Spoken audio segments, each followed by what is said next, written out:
Nah, I done grew around some people living their life in bottles. Granddaddy had to go these last back door every day in Chicago. Some people like the way it feels, some people want. What's up? Devatron Ops here with some WWE news exclusive. I got 3 items today to be talking about. Well, number 1, the WWE losing interest in the tag team division. The whole division. It's been pathetic, nonetheless anyways. But now, their faith is completely shot out. So I got inside information on that from reports. Also, Sasha Banks would love an NXT return. Because just the other day, at NXT's live event, OKC, Kyle O'Reilly and Rodney Strong of the Undisputed Era challenged the Locker Room, and 2 Raw superstars came out. The ones that been squashed, buried, every word you can think of. Dash and Dawson, the Revival, came out and challenged them. Sasha Banks saw that and sent out a tweet. Also, Randy Orton undergoes successful surgery on his knee. We'll get into that news. Before we start, I'd like to thank you guys for coming into the channel, listening.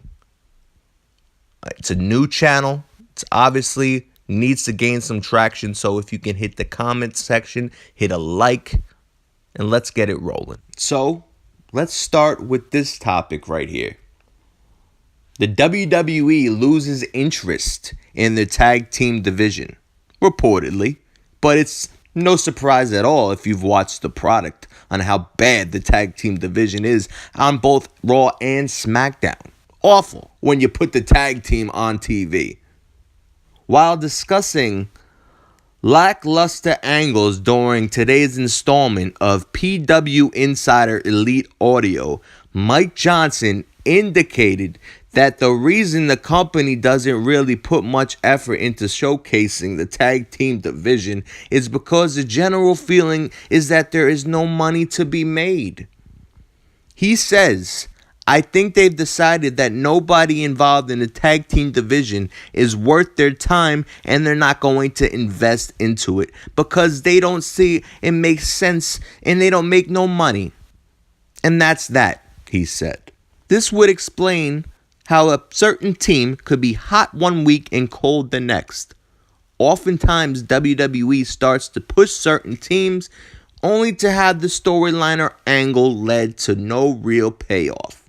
If you look at the tag team division right now, there really isn't anything actually going on storyline-wise.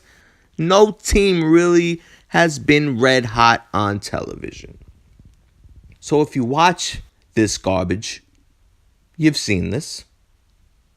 I just stated it. You got Matt Hardy and Bray Wyatt just fumbling around with the tag team championships.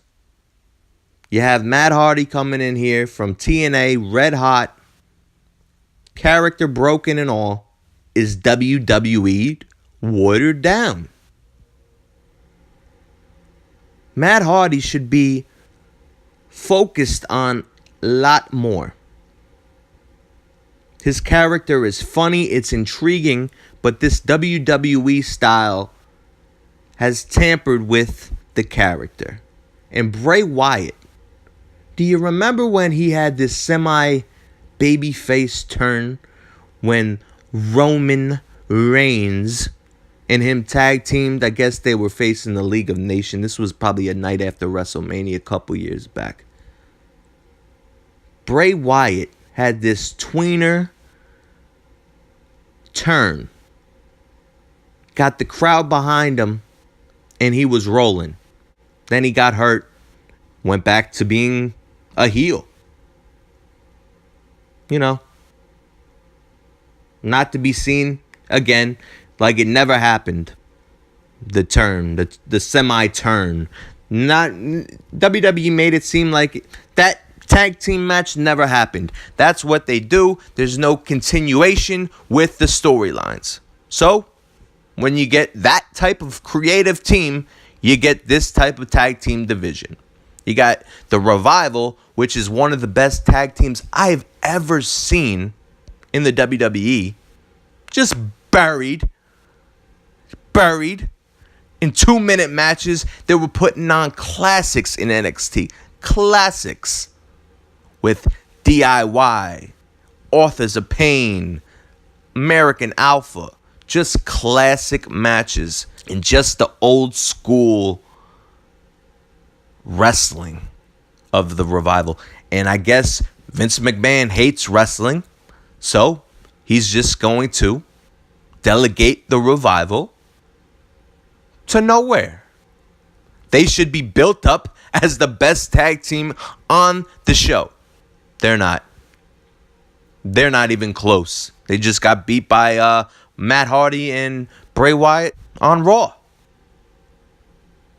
Who else is on Raw? There is no tag teams. Absolutely nothing. You got Cesaro and Sheamus in the New Day on SmackDown Live with the Usos, who've changed. They're turning into the sympathetic babyface again when they were just downright disrespectful and you can't fuck with them. Now you got Naomi coming out with a fat ass saying, "Don't hurt my husband." Fuck out of here with that. And the Bludgeon Brothers. Where have they been? Have they been on television? A tube of toothpaste has more creative brain cells than the people running this show. Awful.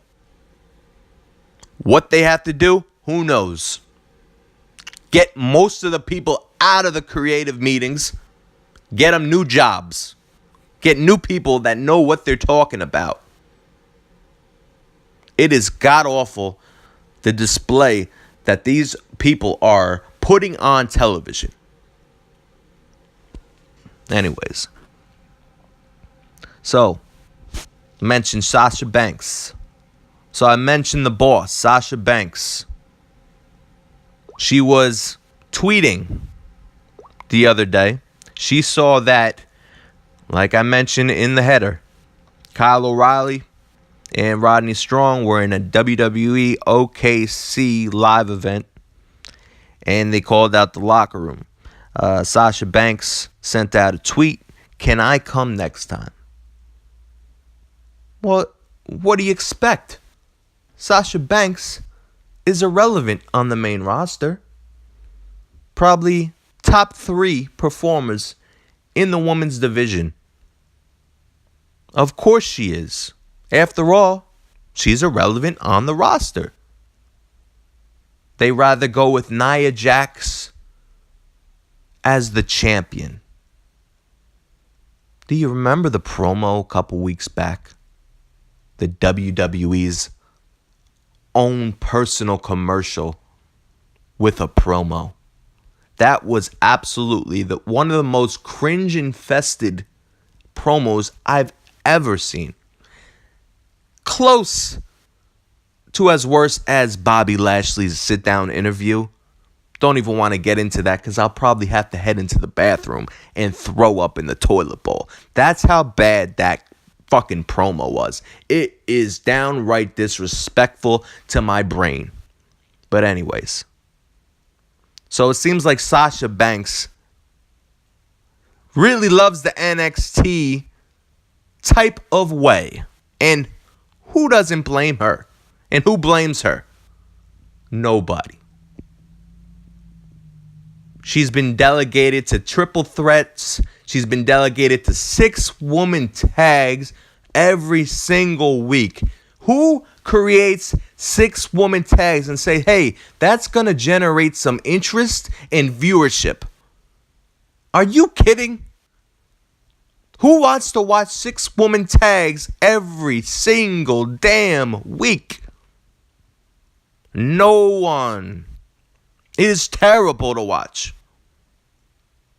That is the theme. That is the theme of this podcast. Terrible. The reason why Sasha wants to return to the NXT, it is not hard to imagine, is because the show is overall better and made her into what she is today. Better booking, better storylines, better feuds, and you get used better. Look what they did to her in 2014 to 2015. They made her into a star. And of course, she'd want to be back. The match she had with Bayley at Brooklyn a couple years back. One of the best women's matches, probably the best women's match ever in the inception of women's wrestling. But what is she doing now? 6-woman tags with Dana Brooke. So, poor Sasha. But I would assume if they have any more, I would assume if they want to keep her, they're going to have to get back to Sasha Banks doing what she does best.